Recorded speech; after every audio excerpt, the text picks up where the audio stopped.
cold, it's windy, it's miserable outside. So what better reason to get into the kitchen and do some follow-up videos that I've been promising you guys for literally months. So here it goes. The first one today we're going to be doing is this. 2 months ago I did a video on how I made my sourdough gruit kvass bead. I will put the link to that video in the description below if you want to see the original. And I decided to do a follow-up experiment where I did rye bread and I threw in sage. And I was supposed to wait 4 weeks until I did the taste test. Well, honestly, I came back 4 weeks later and the rye bread gruit kvass bead was tasting a lot like sugar water and not much at all. So I was incredibly disappointed. And I thought, well, let me let it go for a little bit longer.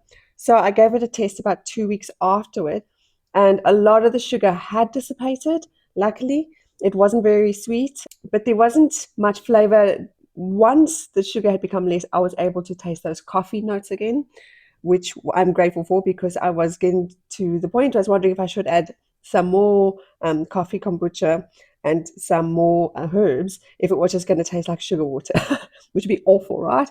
But luckily that coffee flavor did come back, and it still has come back. And this week it now marks 2 months since I started this quick ferment to make a quick homemade fake beer, if you will, using rye bread. And so I'm going to do a taste test and see how it's come up now that it's been sitting for 8 weeks or 2 months.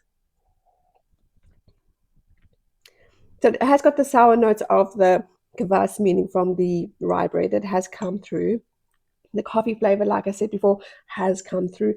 But not tasting much as far as the herbs go. I suspected that might be the case. So what I did was I decided to steep some coriander, and I couldn't find seeds. So I had to get powdered coriander.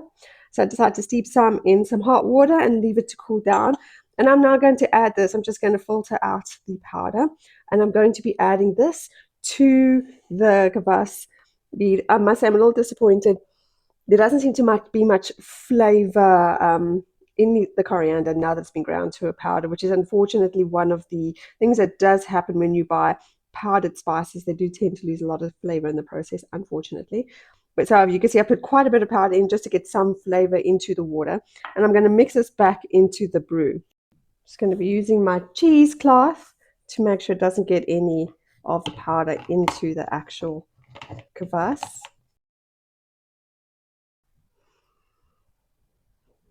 It actually smells more like beer now.